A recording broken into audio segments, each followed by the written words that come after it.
Hello, my name is Peter Schiffman, and this is my continued journey to find recovery.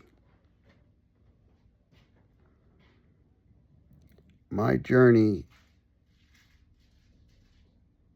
has been a challenging one.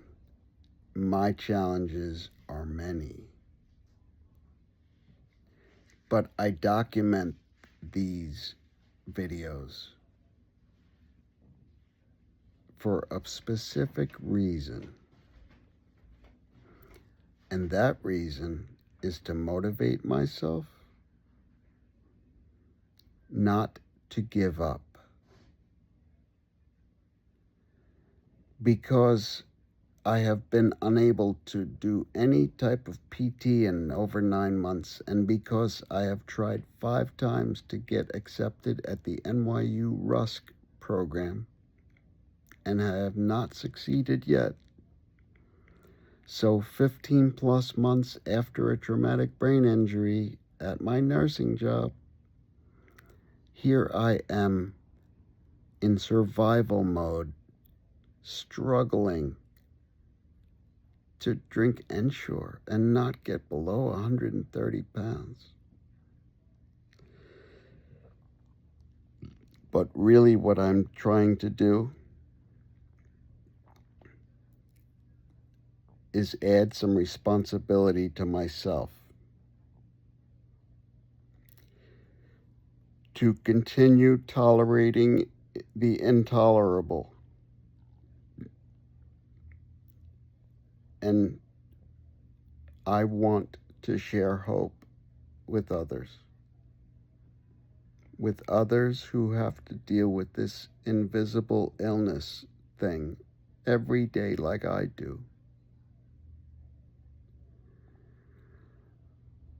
Where someone out of a good place in their heart might think, well, maybe 58, 59, he wasn't really ready to retire, but hopefully he has some hobbies, he's doing some fun stuff. Yeah. The honest truth is, on September 17th of 2024, I effectively got drop-kicked into hell. When my head hit the floor on the 4th floor of that building at South Beach, aside from 2 skull fractures and 3 brain bleeds, so much of me died right there on the floor.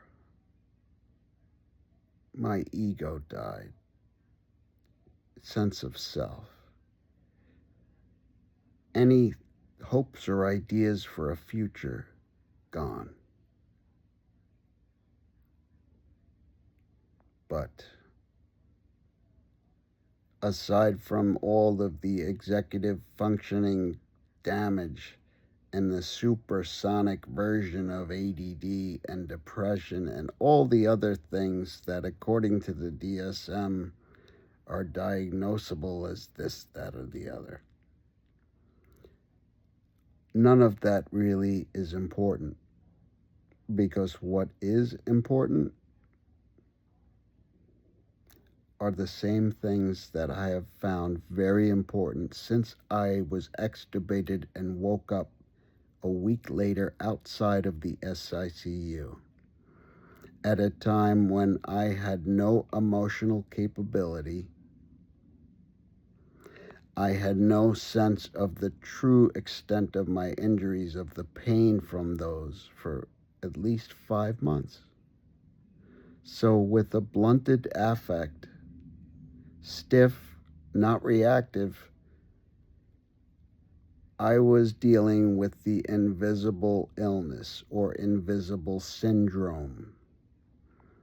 And that is a factor with the PTSD I now deal with every day. I know very well where my PTSD began. And regrettably, it wasn't just getting sucker punched by a defendant at South Beach Psychiatric Center.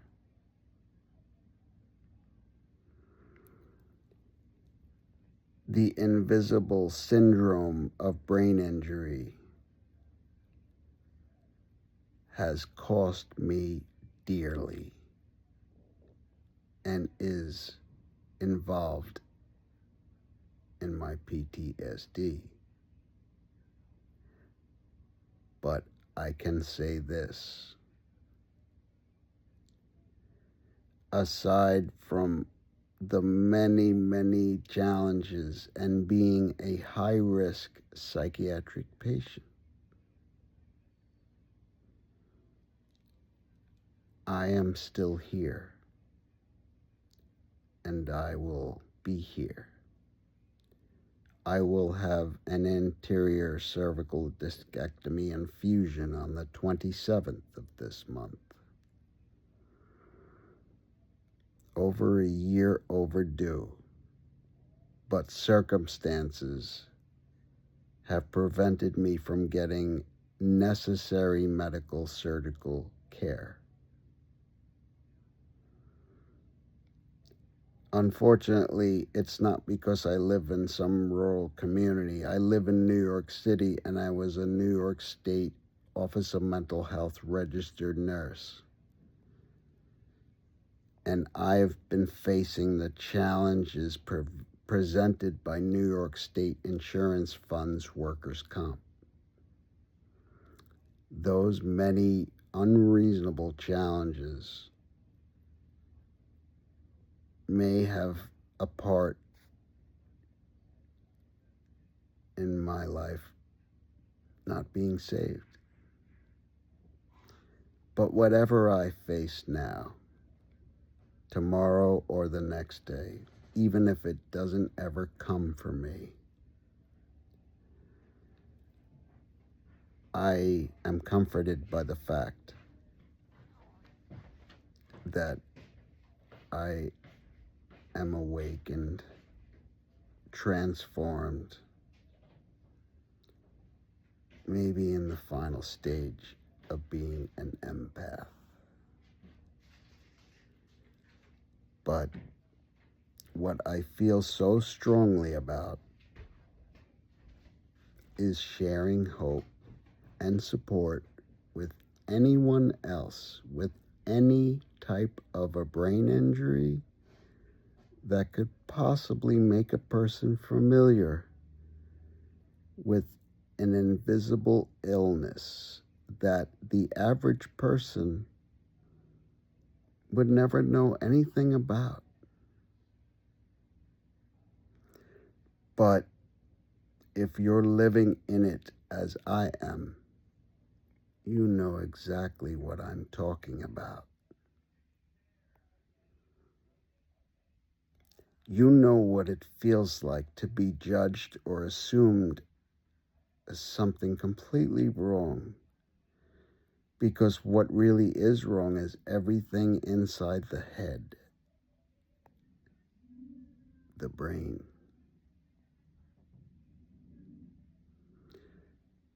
But my personal war on assumptions, stereotyping,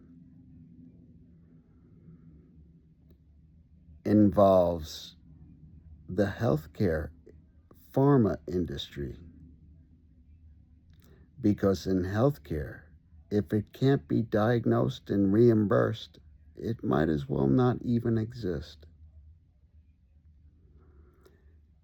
The surgeries I had between 21 and 23, the head of those teams was not a surgeon or a physician. It was somebody at an insurance company that decided that's too much money. Try the older version of prostate surgery. Healthcare is based on a business model.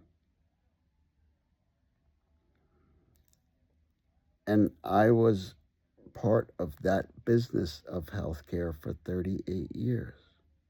Granted, it was the public sector always, and I always worked with the people who had lost so much and had so very little. But as things are happening now, between political wars on academia and healthcare and science, the little bit that has been available is being taken away. I am not connected or wealthy. I'm just a person whose career ended and life was destroyed after a traumatic brain injury at my nursing job.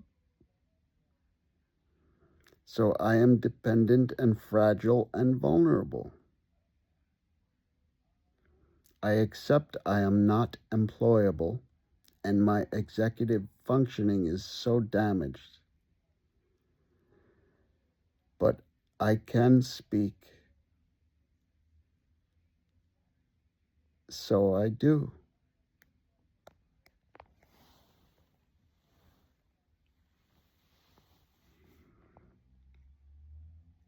I'm going to take my mask off. I have taken a mask off 3 times in the last few years. That I will speak about later.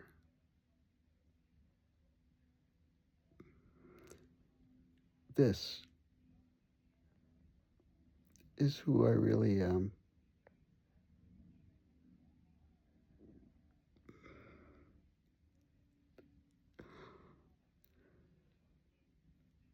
And I have no therapy tricks or secret ways to get past this. And I am afraid.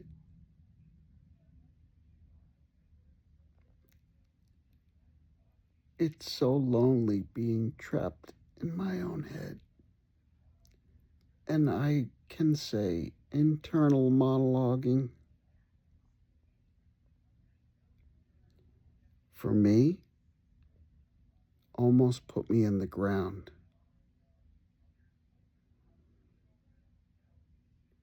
Negativity can affect reality. I know this because I have lived it.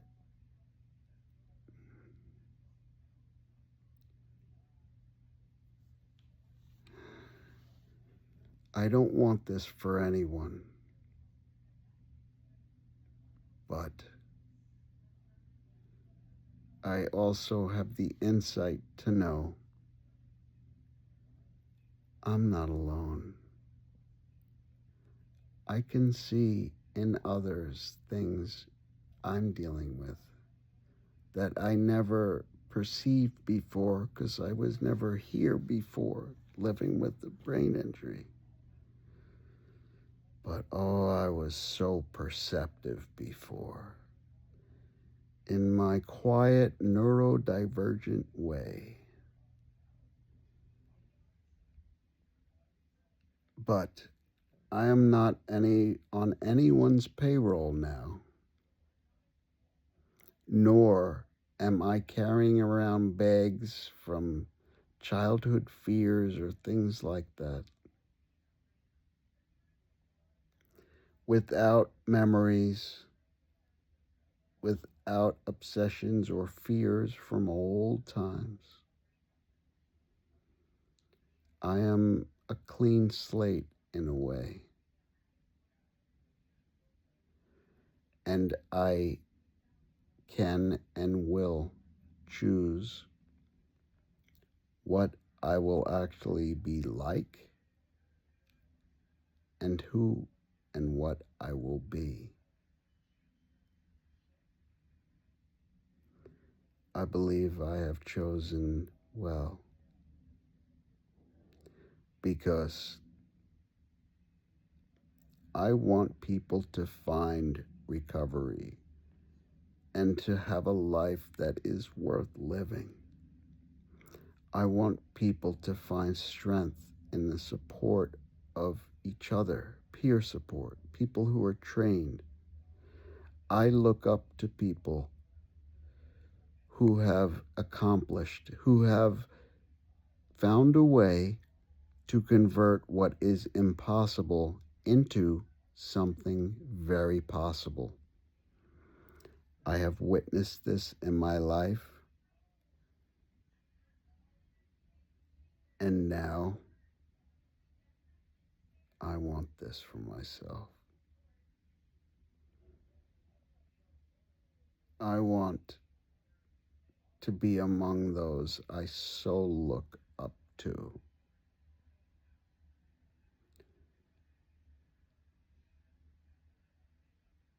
And to do that,